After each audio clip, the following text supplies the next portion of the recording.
प्रसंग में वर्णन किए। भक्त वत्सल भगवान श्री राम जी अपने अनुज श्री लक्ष्मण जी के साथ जनकपुर में भ्रमण कर रहे हैं। जनकपुर वासी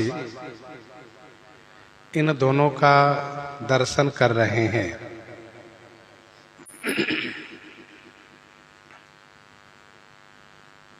सखियां आपस में श्री राम जी के लिए चर्चा कर रही हैं।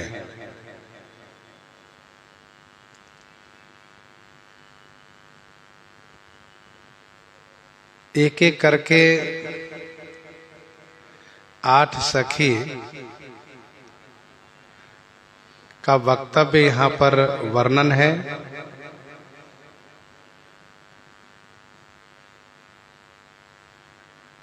सातवीं सखी का वक्तव्य निराशा पूर्वक है। इन्होंने कहा कि भगवान श्री शंकर जी का धनुष बहुत ही कठोर है।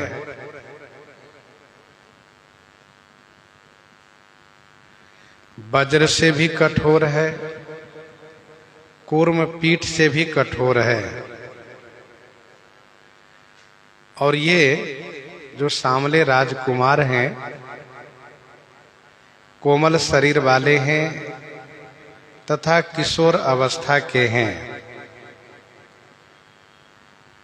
इसीलिए इनके द्वारा धनुष टूटना सब प्रकार से असमंजस है।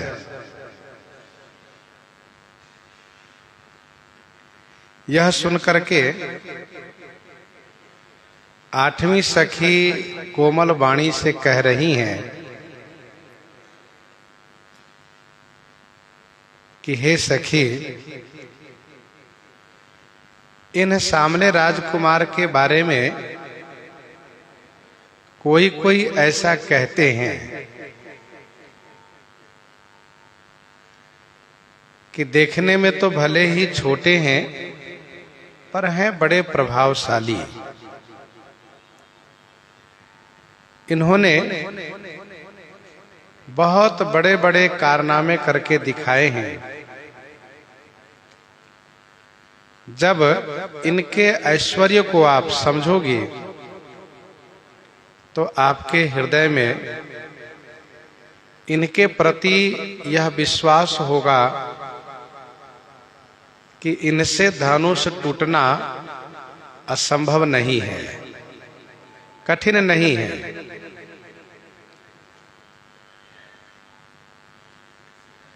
परसि जासु पद पंकज धोरी, तरी अहिल्या कृत अघ भूरी। परसि जासु पद पंकज धूरी, तरी अहिल्या कृत अघ भूरी। जासु पद पंकज धूरी परसी, जिनके चरण कमल की धूली के स्पर्श होने से भूरी अघ कृत अहिल्या तरी। भूरी माने बहुत, अघ माने पाप करने वाली, बहुत बड़ा पाप करने वाली श्री अहिल्या जी तर गई।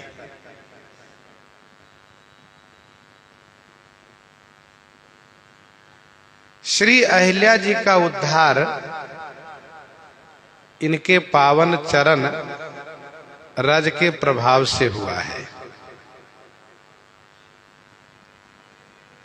कवितावली अयोध्या कांड 7 पद में आप पढ़िए तो भगवान श्री राम जी से केवट कहता है कि रावर दोषन पायन को पग धूरी को भूरी प्रभाव महा है।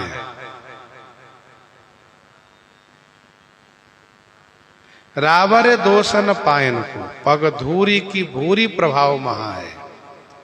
आपके चरण की जो धूली है उसका बहुत बड़ा प्रभाव है।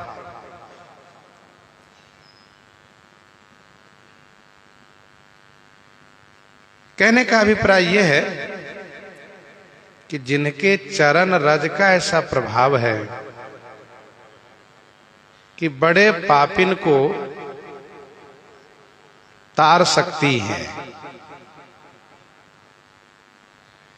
अच्छा, श्री अहिल्या जी का बहुत बड़ा पाप क्या हुआ? तो बहुत बड़ा पाप ये हुआ कि इन्होंने श्री गौतम वेशधारी इंद्र को पहचान लिया, जान लिया, फिर भी अपने सतीत्व का प्रयोग न करके बल्कि उनके प्रणय को, उनके प्रेम को स्वीकार किया। श्री अहिल्या जी पतिव्रता थी, यदि वह सतीत्व का प्रयोग करती तो इंद्र ठहर नहीं सकता था, परंतु इन्होंने जानबूझ करके यह अपराध किया, यह पाप किया और उनसे अपनी प्रसन्नता भी व्यक्त किया। इसलिए महर्षि श्री वाल्मीकि जी महाराज ने भी इनको दुष्टा कहा है। मानसकार कहते हैं कि भूरी अघकृत, बहुत बड़ा पाप इन्होंने किया। पति को धोखा दे करके पर पुरुष से रति करना, प्रेम करना, यह स्त्री का बहुत बड़ा पाप है। पति वंचक पर पति रति करई, पति वंचक पर पति रति करई, रव रव नरक कलप सत परई। तो इतना बड़ा पाप इन्होंने किया। अच्छा, जो इस प्रकार से पति को धोखा देकर के पर पुरुष से रति करने वाली नारी होती है, उसको कोई तीर्थ भी नहीं उद्धार कर सकता है। कोई भी तीर्थ, कोई भी व्रत, कोई भी धर्म उसका उद्धार नहीं कर सकता है सिवाय राम जी को छोड़कर। तो श्री राम जी ऐसी श्री अहिल्या का उद्धार किए अपने उन पावन चरण के पावन रज के द्वारा। तरी अहिल्या कृत अघभूरी। सखी तुम विचार करो, अहिल्या की उस जड़ता से धनुष की जड़ता बड़ी नहीं है। जब उस अहिल्या की जड़ता को इन्होंने नष्ट कर दिया, पाषाण तन से दिव्य तन में परिवर्तित कर दिया, तो क्या वे इस धनुष की जड़ता को दूर नहीं करेंगे? अवश्य करेंगे। धनुष की जड़ता क्या है? कहा धनुष की जड़ता है भारीपना। धनुष की जड़ता भारीपना है। निज जड़ता लोगन पर डारी, निज जड़ता लोगन पर डारी, हो ही हरवे रघुपति ही निहारी। तो इस प्रकार से धनुष की जड़ता कोई बहुत बड़ी जड़ता नहीं है उस जड़ता के सामने और उस भारी पाप के सामने।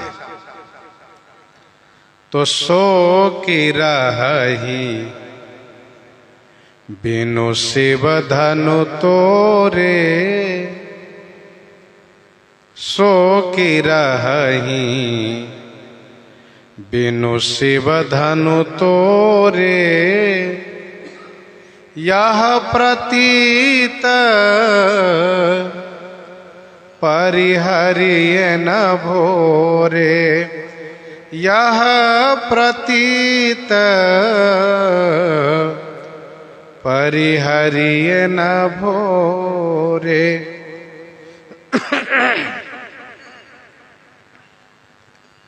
सो की, सो माने वह, की माने क्या, वह क्या, बिनु शिव धनु तोड़े रही, बिना श्री शंकर जी के धनुष तोड़े रह सकते हैं, अर्थात नहीं। की शब्द काकोक्ति में प्रयोग किया जाता है। सो माने वह क्या श्री शंकर जी के धनुष तोड़े बिना रह सकते हैं, अर्थात नहीं, वह अवश्य श्री शंकर जी के धनुष को तोड़ देंगे। यह प्रतीति परिहरिय न भोरे।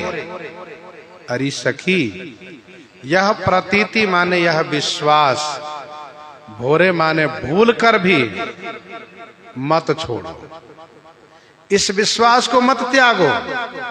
यह प्रतीति परिहरिय न भोरे, कहने का अभिप्राय यह है कि विश्वास को जब हृदय में बनाए रखोगी तो विश्वास की जीत होगी, विश्वास सफल होगा। जिस प्रकार से दूसरी सखी के वक्तव्य से सभी को विश्वास हुआ था, विप्र काज करि बंधु दो मग मुनि बधु उधारी, आए देखन चाप मख सुनि हरसी सब नारी। सबको प्रसन्नता हुई थी, सबको विश्वास हुआ था, लेकिन वह विश्वास चलायमान हो गया। इसीलिए यह सखी कह रही हैं कि ध्यान देना, यह भी ध्यान देना कि कहीं विश्वास चलायमान न हो जाए। इसलिए यह प्रतीति परिहरिय न भोरे। गीतावली बालकांड 77 पद में बड़ी मजबूती के साथ कहती हैं, मानि प्रतीति कहे मेरे ते, मानि प्रतीति कहे मेरे ते, कत विमोह बस करती ही ओरे। मानि प्रतीति कहे मेरे ते, कत विमोह बस करती ही ओरी। तौलो है या शंभु सरासन, तौलो है या शंभु सरासन, श्री रघुवीर जौलो न लियोरी। इन्होंने कहा कि अरे सखी, मेरे कहने पर विश्वास करो और अपने हृदय में संशय मत करो। तुम संशय बस क्यों हो रही हो? ये शिव धनुष तभी तक दिखाई दे रहा है जब तक इन्होंने छुआ नहीं है। तौलो है या शंभु सरासन, श्री रघुवीर जौलो न लियोरी। जेहि बिरंची रची सिए सवारी, और राम ही ऐसो रूप दियोरी। तुलसीदास तेहि चतुर विधाता, तुलसीदास यह चतुर विधाता, विधाता बड़े चतुर है, उन्होंने जानबूझ करके यह संजोग बनाया है।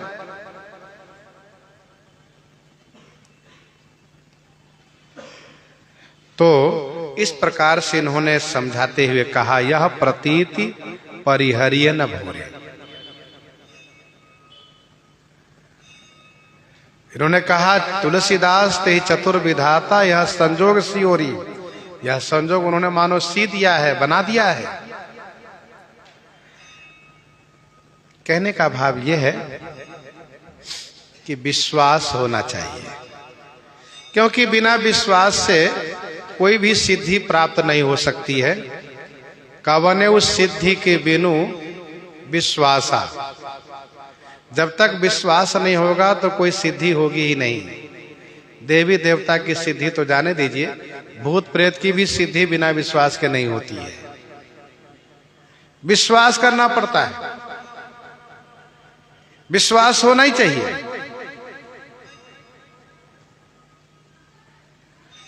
दोहावली 454 में गोस्वामी जी महाराज ने लिखा कि तुलसी अपनो अपनो एपन निज हथा, अपनो एपन निज हथा तिय पूजा ही निज भीति, फलाई सकल मनोकामना तुलसी प्रीति प्रतीति। गोस्वामी जी महाराज एक गांव से निकल रहे थे तो उन्होंने देखा कि एक माता जी दीवाल पर पोता लगा रही है, दीवाल को लिप रही है, बढ़िया मट्टी के घोल से दीवाल को लिप रही है। और फिर इसके बाद चावल के आटा पीस करके उसको घोल बना करके उसमें अपना हाथ डुबा करके और दीवाल पर छाप रही थी। इसके बाद गोस्वामी जी ने देखा कि उस हाथ के पंजा को छापने के बाद फिर वहां पर फूल आदि चढ़ाई, कुछ नैवेद्य चढ़ाई और फिर धूप दीप की। तो गोस्वामी जी ने पूछा कि माता जी आप इस दीवाल पर क्या कर रही हो? उन्होंने कहा इसी में हमारे देवता है और हमने मनौती मानी है कि हमारी कामना पूर्ति होगी तो मैं पूजा करूंगी। तो गोस्वामी जी को एक बड़ा सुंदर उदाहरण मिल गया कि देखो इसी को कहते हैं विश्वास, इसी को कहते हैं प्रेम। अब बताओ, अपनो एपन निज हथा, एपन बना करके अपने हाथ के पंजा छाप करके तिये पूजा ही निज भीति, अपनी दीवाल की पूजा कर रही है। और फलई सकल मनोकामना तुलसी प्रीति प्रतीति। तो जब दीवाल पर विश्वास करने से उसकी मनोकामना पूर्ति हो रही है तो हम यदि भगवान पर विश्वास करेंगे तो क्या हमारी कामना पूर्ति नहीं होगी? अवश्य होगी। इसीलिए विश्वास, बिनु विश्वास भगति नहीं, बिनु विश्वास भगति नहीं, तेहि बिनु द्रवहि न राम। भैया हो, जब तक विश्वास नहीं होगा तब तक भक्ति होगी ही नहीं। बिनु विश्वास भगति नहीं, तेहि बिनु द्रवहि न राम।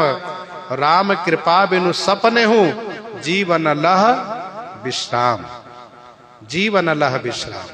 जब तक भक्ति नहीं होगी, जब तक श्री राम जी की कृपा नहीं होगी, तब तक जीव को विश्राम प्राप्त होगा ही नहीं। भाग दौड़ करते रहो, पूरे जीवन बिता दो, लेकिन विश्राम प्राप्त नहीं होगा। विश्राम प्राप्त तो श्री राम कृपा से ही होता है। तो इन्होंने कहा कि सखी औरों की आशा भरोसा छोड़ दो, औरों की आशा भरोसा छोड़ दो, श्री राम जी पर ही भरोसा करो कि जिन्होंने पापिन अहिल्या को तार दिया है, क्या वे धनुष नहीं तोड़ेंगे? अवश्य तोड़ेंगे। बस सब अपने अपने मन में यह निष्ठा पूर्वक प्रस्थापित करो इस विचार को कि श्री राम जी धनुष तोड़ेंगे, धनुष तोड़ेंगे तो श्री राम जी भी तोड़ेंगे, इसमें संशय मत रखो। यह प्रतीति परिहरिय न घोरे, जेहि बीरन चिरची सिये सवारी, जेहि बीरन चिरची सिये सवारी, तेहि श्यामल बर रचेउ बिचारी, तेहि श्यामल बर रचेउ बिचारी, जेहि बिरंचि रचि सिए सवारी। यही बिरंची जिस ब्रह्मा जी ने संवारी सिए रची, संवार करके श्री सीता जी की रचना की है। सखी मेरी बात पर ध्यान दो, जिस ब्रह्मा जी ने संवार करके, मेहनत करके, मन बुद्धि लगा करके श्री सीता जी की रचना की है, उन्हीं ब्रह्मा जी ने इन श्यामल वर को, सांवले राजकुमार को विचार पूर्वक रचा है।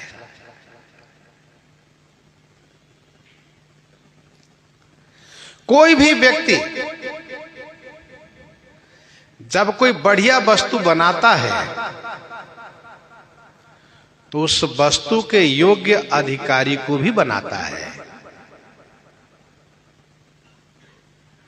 इस वस्तु की शोभा कहां होगी, कैसे होगी, इस बात पर भी वह खूब ध्यान रखता है।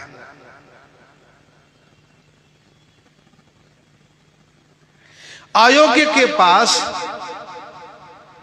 यदि उस वस्तु चली जाती है, यदि वह वस्तु चली जाती है, तो फिर लोग आलोचना करते हैं, निंदा करते हैं। इसलिए कोई भी होशियार व्यक्ति ऐसा नहीं होने देता है कि सुंदर वस्तु अयोग्य के हाथ में चली जाए। जो पे नहीं दीन बनवासु, यहां पर ब्रह्मा जी की आलोचना की जा रही है। जो पे नहीं दीन बनवासु, किन्ह बादि विधि भोग विलासु। यह गांव की महिलाएं कह रही हैं कि यदि ब्रह्मा जी ने इनको वन दिया है, इनको वन ही देना था, तो ये भोग विलास, सुख विलास उन्होंने बनाया क्यों, किसके लिए? इन मूर्खों के लिए, अनपढ़ों के लिए, गंवारों के लिए। जो पे नहीं दिन बनवासु, किन्ह बादि विधि भोग विलासु। ये बिचरही मग बिनु पद त्राना। हाँ, ये रास्ते में बिना जूता चप्पल के चल रहे हैं, बिना वाहन के चल रहे हैं, तो रचे बादि विधि वाहन नाना। क्यों वाहन बना दिए? ये मही पर ही डासी कुछ पाता। जब ये भूमि पर कुछ पत्ते बिछा करके सोते हैं तो सुभग सेज कत सृजत विधाता। क्यों बनाया उन्होंने? तरुबर वासी नहीं विधि दिन्हा, तो धवल धाम रचि रचि श्रम किन्हा। जब इनके लिए वृक्ष का वास ही निर्धारित किया है, तो इतने बड़े बड़े ऊंचे महल क्यों बनवाए? जो ये मुनिपट धर जटिल सुंदर सुठ सुकुमार, विविध भांति भूषण वसन बाद किए करतार। तब एक उसमें सयानी, उसमें भी एक सयानी थी। देखिए, समाज में सब एक जैसे नहीं होते हैं। कुछ यदि ना समझो तो कुछ समझदार भी होते हैं। तो उसमें एक बड़ी सयानी थी, उसने कहा, री सखी तुम ठीक से विचार करके देखो, इनको ब्रह्मा जी ने बनाया ही नहीं है, इनको ब्रह्मा जी ने बनाया ही नहीं है, तो फिर ब्रह्मा जी द्वारा बनाई गई वस्तु से इनका क्या मतलब? फिर उन्होंने बड़ी अच्छी बातें कही जो वहां पर सुनने लायक है। उन्होंने कहा कि यदि इनको ब्रह्मा जी बनाए हैं, एक घड़ी के लिए मान लो, तो एक ही नहीं बना सकते, और भी बनाए होते। जरा विचार करो, और तुम पढ़ी लिखी हो या समझदार हो तो अपनी बुद्धि से विचार करो, ऐसा पुरुष, ऐसी नारी कहीं सुनने को मिली है? नहीं ना। मैं तो ये कहती हूं कि इनको देख करके ब्रह्मा जी का मन बड़ा अनुरक्त हुआ, और वह इनके जोड़े को बनाने लगे, इनके जैसा बनाने लगे, और बनाते बनाते बनाते बनाते ढेर लगा दिए, पूरा संसार भर गया, लेकिन एक भी इनके जैसा नहीं बन पाया। तो ब्रह्मा जी बेचारे बड़े लज्जित हो गए। सोचा कि अब इनको इन समाज में नहीं रहने दो, इनको वन में रखो, नहीं तो इनको देखेंगे तो लोग हमारी आलोचना कहेंगे, कहेंगे हे ब्रह्मा जी, इनके जैसा बेटा हमको दीजिए, इनके जैसा पति दीजिए, इनके जैसा भाई दीजिए। हम कहां से देंगे, हम बना ही नहीं पाते हैं। ये वहां की गंभीर बात है। लेकिन आइए फिर यहाँ प्रसंग में आते हैं। यहाँ कहना यह है कि यदि अयोग्य व्यक्ति को वह वस्तु प्राप्त हो जाती है जो उसके अधिकारी नहीं है, तो आलोचना होती है। लेकिन ब्रह्मा जी समझदार हैं, वे बिरंची कहलाते हैं।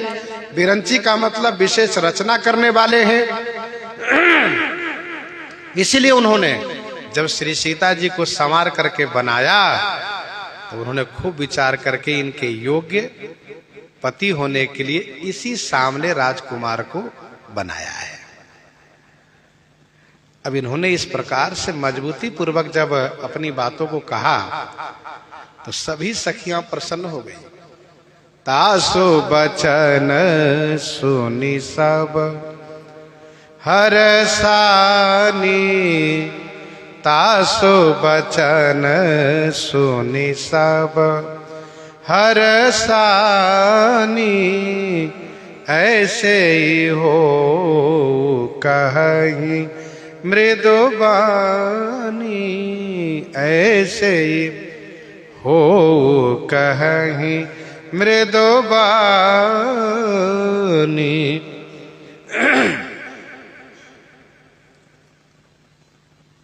तासु बचन सुनी सब हरसानी। उनके वचन को सुनकर के सभी प्रसन्न हो गए, और सब ने कोमल वाणी से कहा, सखी, तुम्हारे मुंह में घी शक्कर पड़े, तुम्हारा मुंह मीठा हो, ऐसा ही हो जैसा तुम कहती हो। हम सब चाहती हैं कि ऐसा ही हो जैसा तुम कहती हो। तासु बचन सुनी सब हरसानी। बीच में एक बार सबको प्रसन्नता हुई थी, जो दोहा 221 में है, आए देखन चाप मख सुनी हरसी सब नारी। परंतु सबका हर्ष समाप्त हो गया था, अब पुनः सभी को हर्ष प्राप्त हुआ।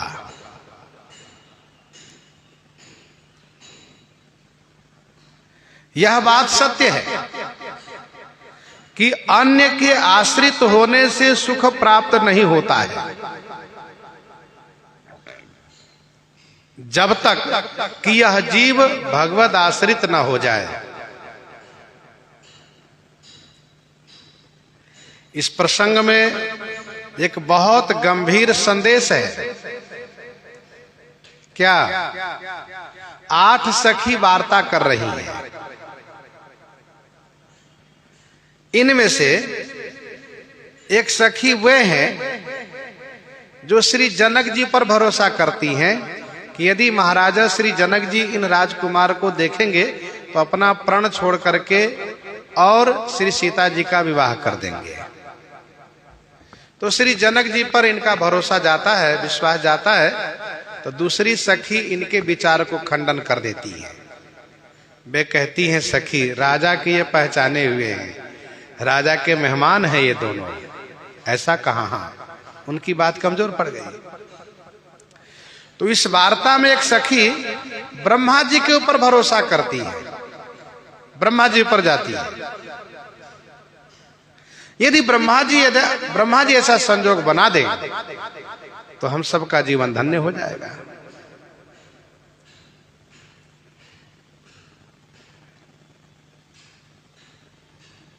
लेकिन जो ब्रह्मा जी के ऊपर जाती है, ब्रह्मा जी पर भरोसा करती हैं, वे दूसरे क्षण फिर स्वयं संदेह कर देती है कि यह संघट तब होई जब पुण्य पुराकृत भूरी। अर्थात ब्रह्मा जी संयोग तब बनाएंगे जब हमारा बहुत पुराना किया हुआ पुण्य हो, बहुत बड़ा पुराना किया हुआ पुण्य हो, तब जाकर के ब्रह्मा जी ऐसा संयोग बनाएंगे। तो ब्रह्मा जी के बाद इनका विश्वास फिर पुण्य पर चला गया, पुण्य पर चला गया। तो कुछ क्षण के लिए सबको अच्छा लगा कि हाँ ठीक कह रही हैं, पुण्य यदि हमारा होगा तभी सुख मिलेगा। लेकिन एक सखी ने यह कह करके इनकी बात को बहुत कमजोर कर दिया कि सखी, यह किसको मालूम है कि हमारा पुण्य पुराना किया हुआ बड़ा है या नहीं? यह तो किसी को पता नहीं है। हमारा उतना बड़ा पुण्य है भी या नहीं, यह तो गर्भ की बात है, किसी को मालूम नहीं है। वर्तमान है, उस पर विचार करो। देखो धनुष की ओर देखो कितना कठोर है, और इन राजकुमार की ओर देखो कितना कोमल है। ये कैसे हम मान लें कि ये धनुष तोड़ देंगे? तो फिर बात कमजोर पड़ गई। तब जाकर के आठवीं सखी ने सबकी ओर से ध्यान हटा करके, श्री जनक जी, श्री ब्रह्मा जी, पुण्य, इन सब की ओर से ध्यान हटा करके इन सब का ध्यान केंद्रित किया श्री राम जी के प्रताप पर, श्री राम जी के प्रभाव पर ध्यान केंद्रित किया कि सखी इन कहा को वस कहीं, बड़ प्रभाव देखत लघु हई। ये बहुत बड़े प्रभावशाली है। वर्तमान में आओ, भूतकाल में मत जाओ, वर्तमान में आओ। देखो इनके बारे में ऐसा हमने सुना है, कोई कोई ऐसा कहते हैं कि बहुत बड़े प्रभावशाली है, और प्रभाव का उदाहरण भी दिया। उदाहरण देने के बाद इन्होंने ये कहा कि मेरी बात पर विश्वास करो, यकीन करो कि ये धनुष अवश्य तोड़ेंगे। तो सबके मन में विश्वास हो गया, और सबने एक मत से, जो संदेह कर रही थी उन्होंने भी प्रसन्नता प्रकट की कि हाँ सखी तुम ठीक कह रही हो। तासु वचन सुने सब हर्षानी, ऐसे ही हो कहीं मृदु वाणी। इसका मतलब हम आपको भी समझना चाहिए कि हम आप यदि अन्य लोग, देवता या सुकृत पर भरोसा करेंगे तो मन में पूर्ण विश्राम नहीं मिलेगा, पूर्ण शांति नहीं मिलेगी। लेकिन जब हम सब तरफ से मन हटा करके और भगवान पर पूर्ण भरोसा करेंगे तो हमारे मन में पूर्ण रूप से विश्वास के साथ साथ शांति, विश्राम प्राप्त होगा। अब सूत्र है यही कि भगवान पर भरोसा करने वाले को शांति मिलती है। हम इस संदर्भ में गीता जी के एक श्लोक को स्मरण कर लेते हैं। 18वें अध्याय में 66वां श्लोक है। भगवान श्री कृष्ण चंद्र जी श्री अर्जुन जी को बहुत प्रकार से शिक्षा देते हैं, और गीता जी में सभी प्रकार से भगवान श्री कृष्ण चंद्र जी उनको समझाने का प्रयास करते हैं, सभी प्रकार के धर्मों का विवेचन करते हैं, और गीता ज्ञान का भंडार है, सब प्रकार से ज्ञान देते हैं। लेकिन फिर भी श्री अर्जुन का मन संतुष्ट नहीं होते दिखाई दे रहा है। पूर्ण संतुष्ट होते हैं जब नहीं दिखाई दे रहा है, तो भगवान श्री कृष्ण चंद्र जी कहते हैं, पार्थ अब मैंने जो बातें कही उन सब बातों को एक तरफ करो, और मेरी इस बात को तुम हृदय में धारण करो। वह क्या? तो भगवान श्री कृष्ण चंद्र जी कहते हैं, सर्वधर्मान परित्यज्य मामेकम शरणम व्रज। सर्वधर्मान परित्यज्य मामेकम शरणम व्रज, मेरी शरण में आ जाओ। इसका क्या मतलब है? यही कि जीव जब अन्य दिशा में भटकता है तो वह परेशान रहता है, लेकिन जब भगवान की ओर पूर्ण रूप से विश्वास पूर्वक अपने आप को कर लेता है तो फिर यही कहता है कि भैया हो, अब भगवान जो करेंगे अच्छा करेंगे, अब मुझे कुछ सोचना नहीं है। लोक दृष्टि से यदि विचार करिए आप, तो लोक दृष्टि से भी एक बीमार व्यक्ति को डॉक्टर सब प्रकार से उपचार करते हैं। सब प्रकार से उपचार करने के बाद जब डॉक्टर को लगता है कि इनके रोग ऐसा है कि असाध्य हो चुका है और ये उपचार से ठीक नहीं होने वाले हैं, तो डॉक्टर कहते हैं कि भैया देखो, अब भगवान के भरोसे रहो, भगवान का स्मरण करो, अब भगवान जो चाहेंगे वही होगा। इसका क्या मतलब है? इसका भी यही मतलब है कि भगवान पर निर्भर हो जाओ। दवा आदि पर निर्भर रहोगे, डॉक्टर पर निर्भर रहोगे तो तमाम दोष गुण दिखाई देता रहेगा, परेशान होते रहोगे। भगवान पर निर्भर हो जाओ। तो हमारे आपके जीवन में यह होना चाहिए कि हम भगवान पर ही पूर्ण रूप से निर्भर हो जाए। भगवान परम दयालु हैं, भक्त वत्सल हैं, वह हमारे हित में अच्छा ही करेंगे। कभी उन्होंने बुरा किया नहीं और न वे करेंगे। जब उनका स्वभाव उनके शत्रु के लिए भी अनुकूल रहा है, तो फिर अपनों के लिए प्रतिकूल कैसे हो सकता है? जासु स्वभाव अरिहु अनुकूला सो किम करहि मातु प्रतिकूला।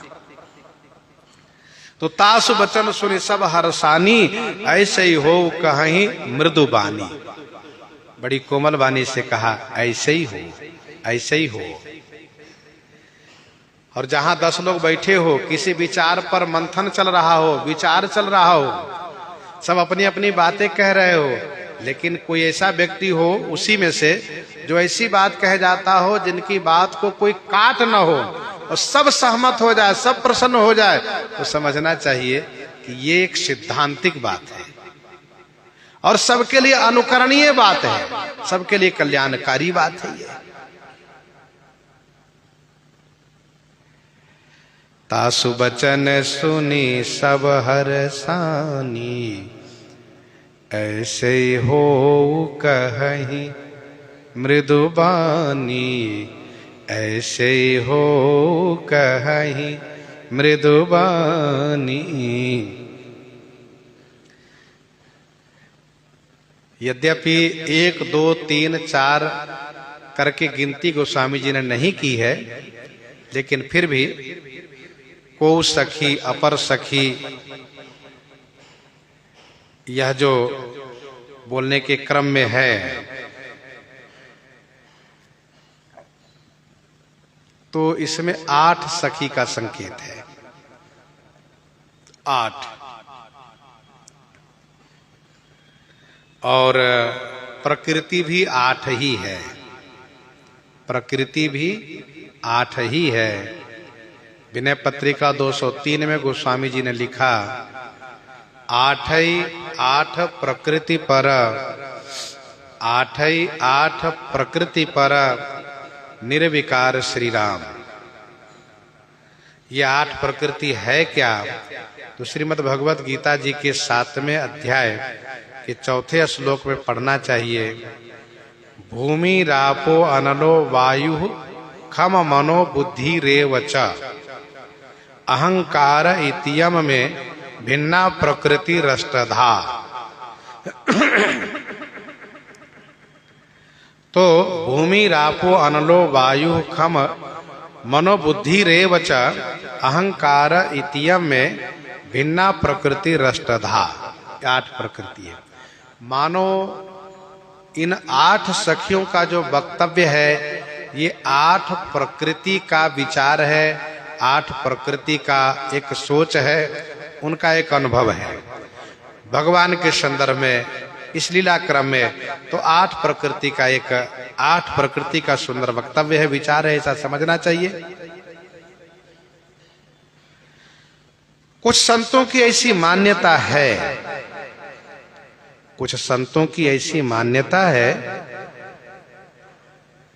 कि यह श्री किशोरी जी की 8 सखी है।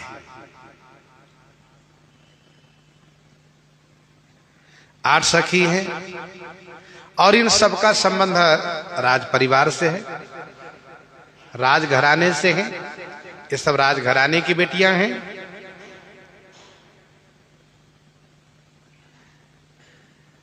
इसीलिए उन संतों ने इस विषय पर विशेष जोर दिया है कि इन सखियों ने पुष्प वृष्टि के बहाने से मानो यह कहा कि कल आप फुलवारी में आइए,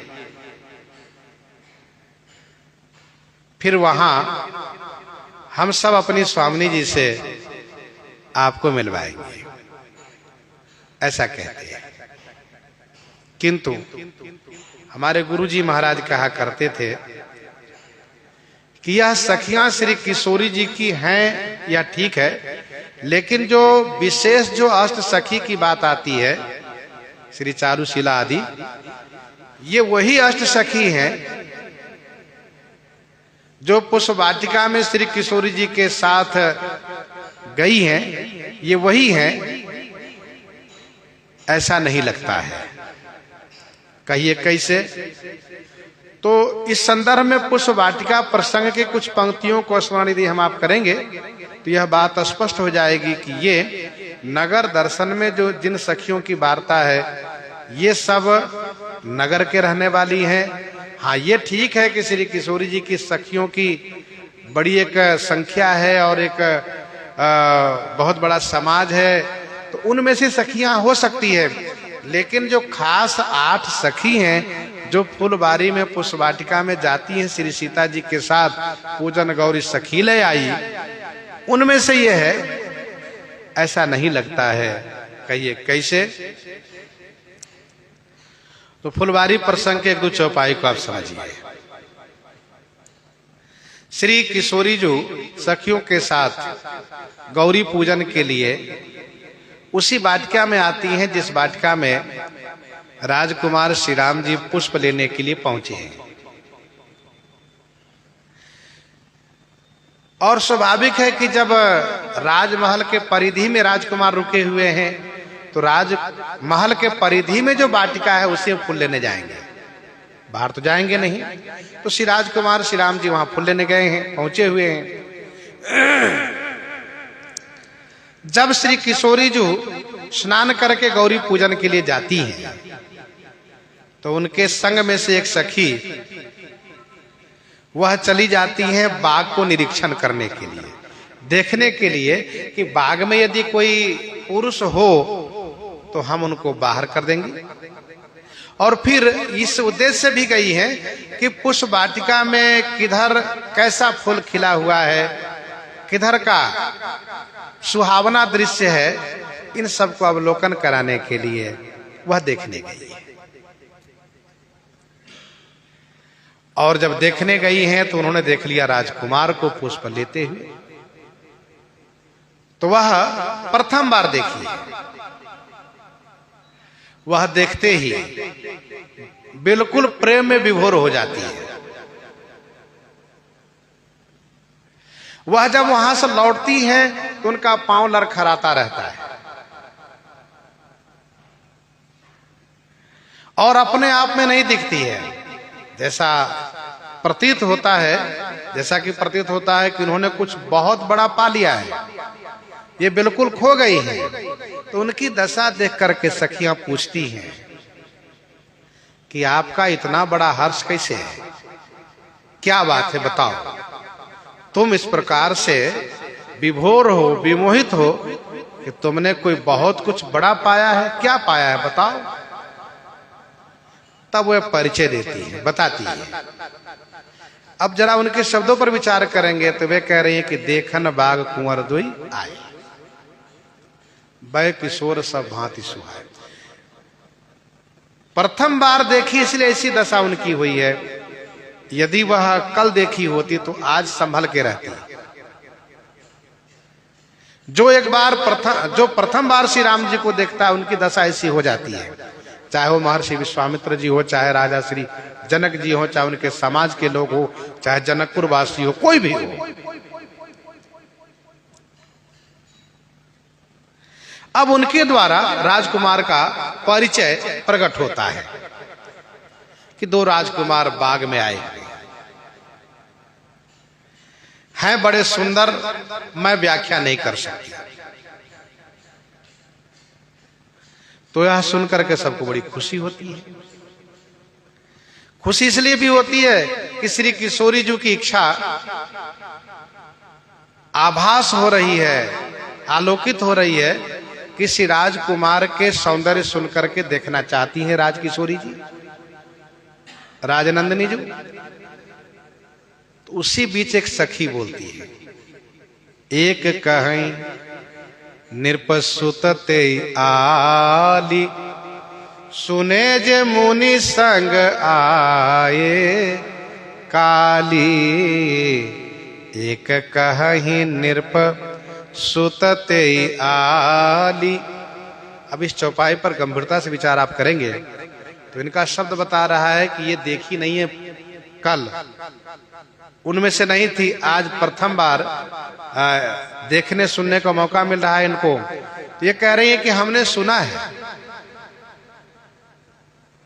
कुछ ग्रंथों में तो ऐसा वर्णन है, लेकिन मानस जी के प्रसंग के अनुकूल नहीं है। कुछ लोग कथावाचक लोग उधर डूबने लगते हैं, इसलिए कहना जरूरी पड़ता है। दूसरी बात यह है कि कुछ प्रसंग जो खास करके रसिक समुदाय हो, श्रृंगार रस के उपासक, वहां तो ठीक है, लेकिन सबके बीच में उपयुक्त नहीं होता है।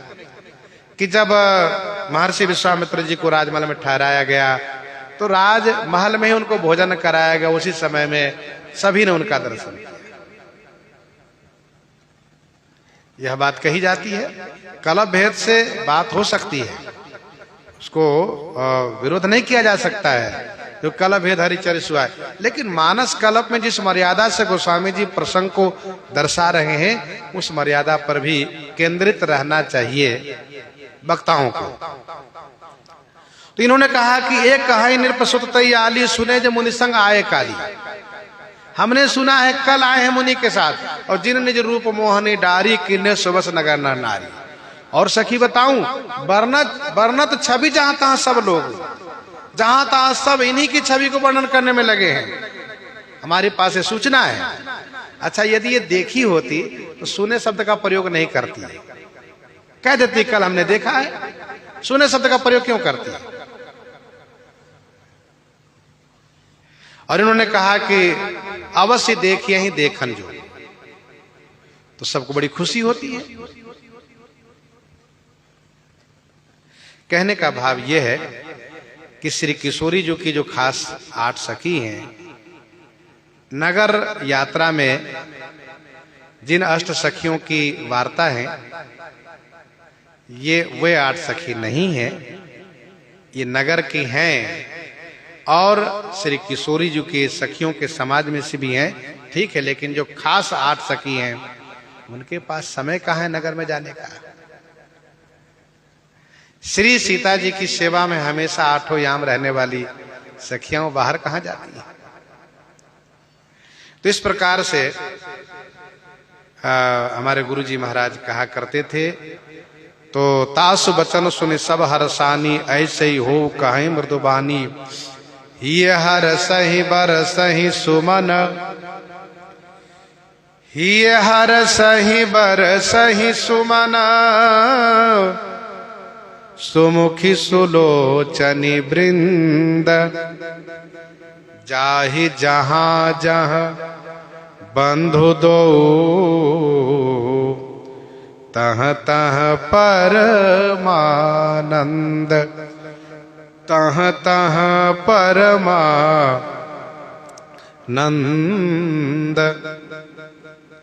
सुमुखी सुलोचनी वृंद, सुमुखी माने सुंदर मुख वाली, सुलोचनी माने सुंदर नेत्र वाली, वृंद माने समूह।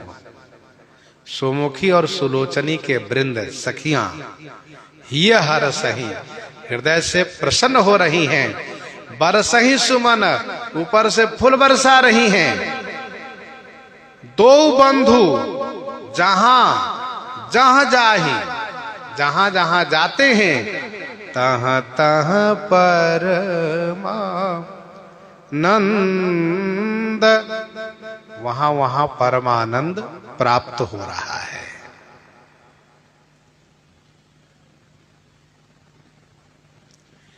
ये हर सही बर सही सुमन, सुमुखी सुलोचनी वृंद। जाहि जहां जहां बंधु दो, तह तह परमानंद।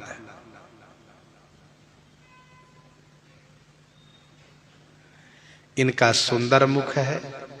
सुंदर मुख क्यों कहा? इसलिए कि श्री राम जी की चर्चा कर रही है। जो भगवान की चर्चा करे वही मुख सुंदर होता है।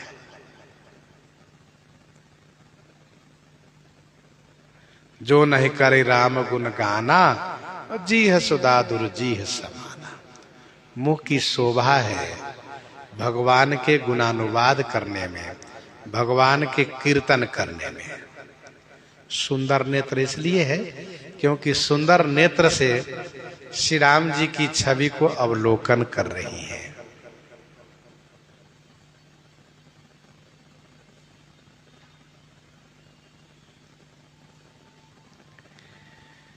तो ये सुमुख सुलोचन वृंद हृदय से हर्षित होकर के खूब फूल बरसा रही है। इन सखियों ने विचार किया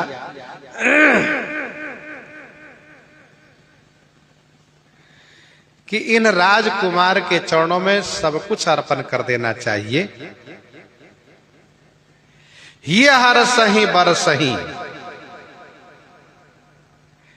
अर्थात अपने हृदय के हर्ष को ही दोनों भाइयों पर पुष्प रूप में बरसा रही है। अपने हृदय के हर्ष को दोनों भाइयों को अर्पण कर रही है, उन पर बरसा रही है।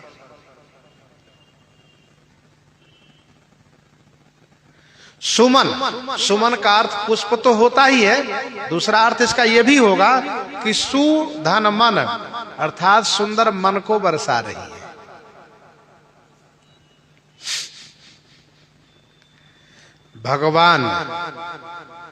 भगवान चाहते हैं कि जीव अपना मन मुझे अर्पित कर दे,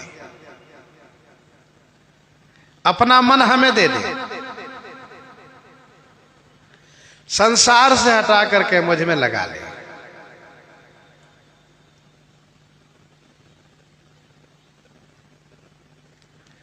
तो ये सब मानो अपने मन को बरसा रही है।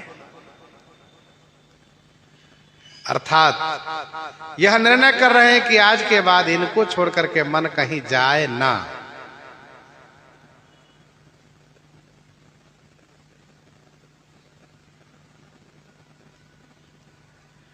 सुमुख सुलोचन वृंद, कहने का भाव ये है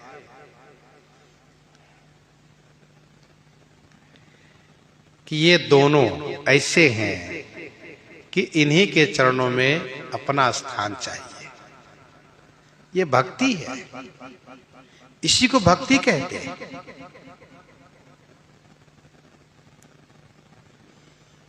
और भाव सुनिए, जब कोई प्रसन्न होता है तब कुछ देता है। जब कोई प्रसन्न होता है तो कुछ देता है। गोस्वामी जी ने कहा हर सही, तब कहा बर सही। फूल और लावा बरसा करके मानो मंगल कर रही हैं। आपके लिए मंगल हो, बरसई सुमन सुमंगल दाता।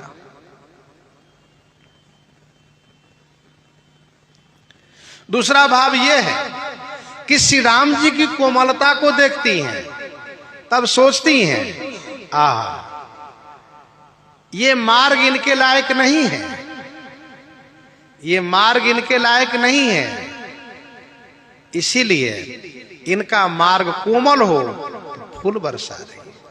फूल के कोमल पंखुरी बरसा रही हैं कि आपके चरण इन पंखुरियों पर, पुष्पों पर पड़े।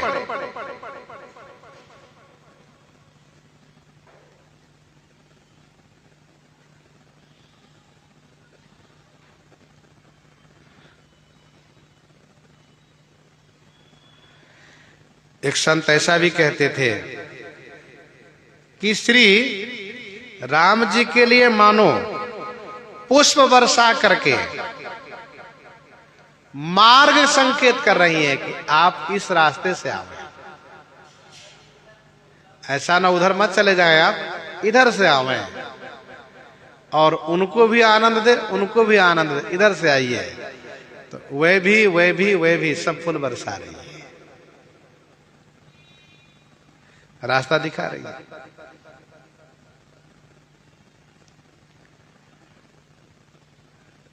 चौथा भाव ये है एक संत का,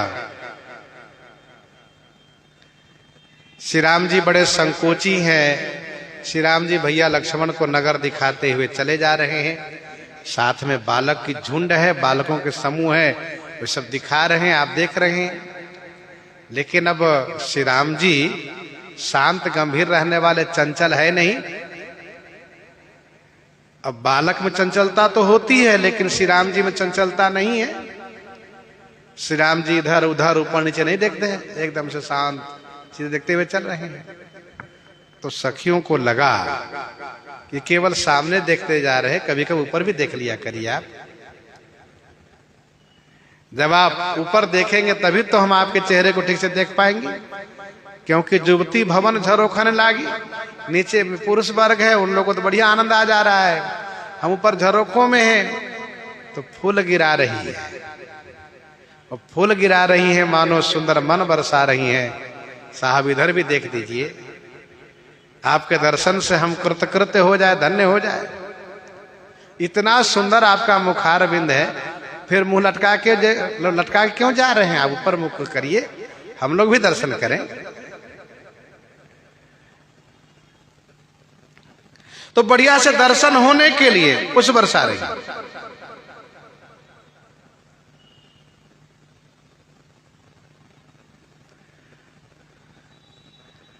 और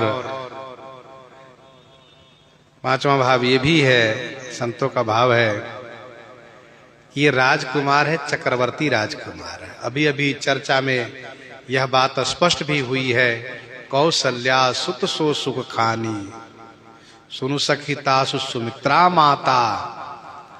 तो ये चक्रवर्ती राजकुमार है, इनको हम क्या दे सकती हैं? हाँ, फूल बरसा सकती है, इसलिए वस्तु नहीं फूल बरसा रही है।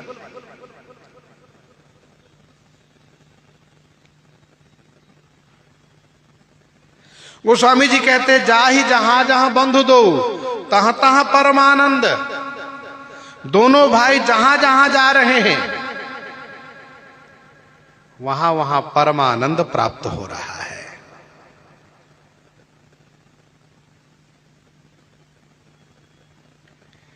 आनंद के समुद्र दोनों राजकुमार हैं, दोनों भैया हैं, इसलिए जहां जाते वहीं पर परमानंद ही परमानंद प्राप्त हो रहा है।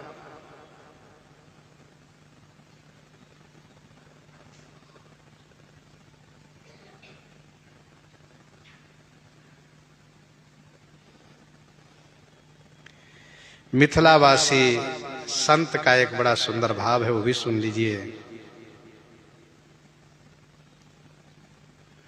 जाहि जहां जहां बंधु दो तहां तहां परमानंद।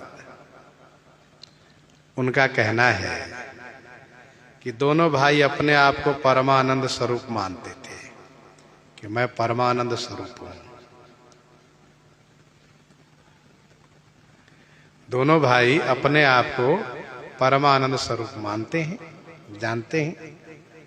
जैसे कोई व्यक्ति अपने आप को मानता है कि मैं सबसे बड़ा धनवान हूं, हाँ मेरे पास ऐसा वैभव है, धन है, लेकिन वह व्यक्ति उन गांव में जाए, उन शहर में जाए जहां की पता चले कि सब धनवान ही लोग हैं, तो वह देख करके चौकन्ने होता है कि अरे भाई तो सब धनवान ही है यहाँ पर। तो वैसे ही दोनों भाई ये मानते हैं कि हम परमानंद रूप हैं, परमानंद स्वरूप हैं। लेकिन जनकपुर के गलियों में श्री जनक नंदनी भगवती श्री सीता जी के प्रभाव से परमानंद ही परमानंद भरा हुआ है। इसलिए दोनों भाई जहां जहां जा रहे हैं वहां देख रहे, यहां भी परमानंद, यहां भी परमानंद, यहां भी परमानंद, सब जगह परमानंद ही परमानंद है। जाहि जहां जहां बंधु दो, तो वहां क्या मिल रहा है इनको? तहां तहां परमानंद।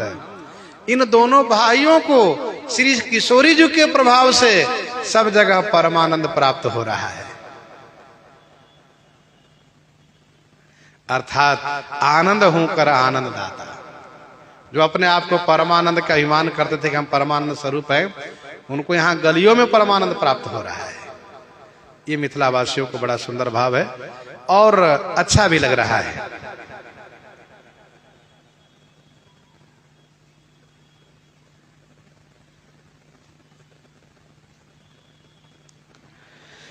तब अयोध्यावासी ने एक बड़ा सुंदर विचार प्रकट किया। जब मिथिलावासी संत का ये भाव आया, प्रकट हुआ कि जाहि जहां जहां बंधु धू तहां तहां परमानंद, तो जहां जहां दोनों भाई जा रहे हैं उन गलियों में, उन मार्ग में, उन रास्ते में सब जगह परमानंद श्री किशोरी जी, श्री सियाजू के प्रभाव से प्राप्त हो रहा है। तो अयोध्या वासियों ने बड़ा सुंदर विचार प्रकट किया। अयोध्या के संत जी ने कहा, देखो भैया, परमहंसी परमानंद, परमहंसी परमानंद जो योगी श्री जनक जी महाराज के पुरी में बसता रहा, जो परमहंसी परमानंद योगी श्री जनक जी के पुरी में बसता रहा, सो रघुनाथ जी के श्रृंगारानंद से पराजित हो गया। जो परमानंद योगी श्री जनक जी के नगर में बसता रहा, वह परमानंद श्रृंगारानंद के सामने परास्त हो गया। ये श्रृंगारानंद कौन है?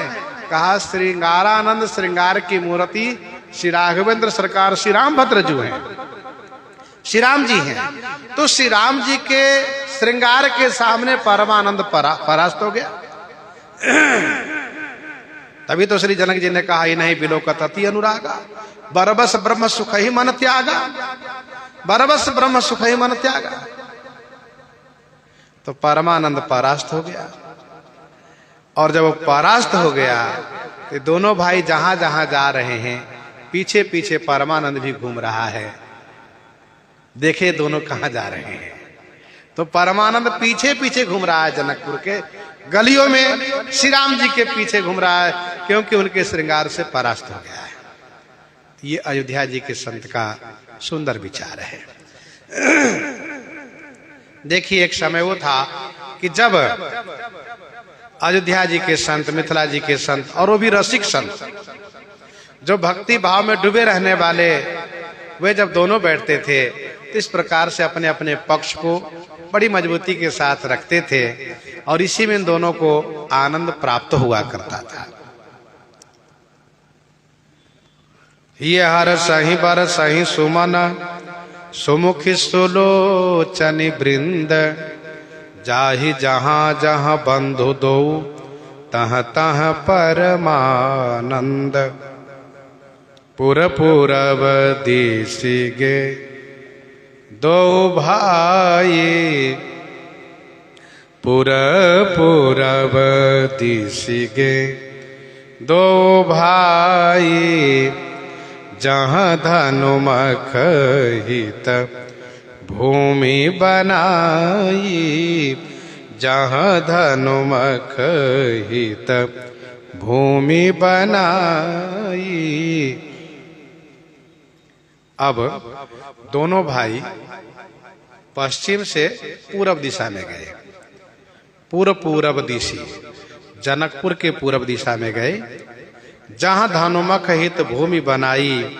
जहां धनुमख माने धनुष यज्ञ के लिए भूमि बनाई गई है, यज्ञशाला बनाई गई है। श्री राम जी, लक्ष्मण जी, दोनों भाई बालकों के साथ, गीतावली में तो संकेत है, भगवान श्री राम जी ने बालकों से पूछा, क्यों भैया, सुना है कि यहाँ धनुष यज्ञ हो रहा है? तो जनकपुर के बालकों ने कहा, ठीक सुना है आपने, तो आप लोग हमको वहां नहीं ले गए अभी तक। कहा, चलिए साहब, अभी ले चलते हैं आपको। तो पूरब दिशा के दो भाई, दोनों भाई को पूर्व के पूरब दिशा में ले गए, जहां धनुमख हित भूमि बनाई, जहां धनुष यज्ञ के लिए भूमि बनाई गई है। श्री राम जी धनुष यज्ञशाला का अवलोकन कर रहे हैं। प्रसंग को हम आप यहीं पर हृदयंगम करते हैं। आइए श्रवण करते हैं श्री भक्तमाल जी से।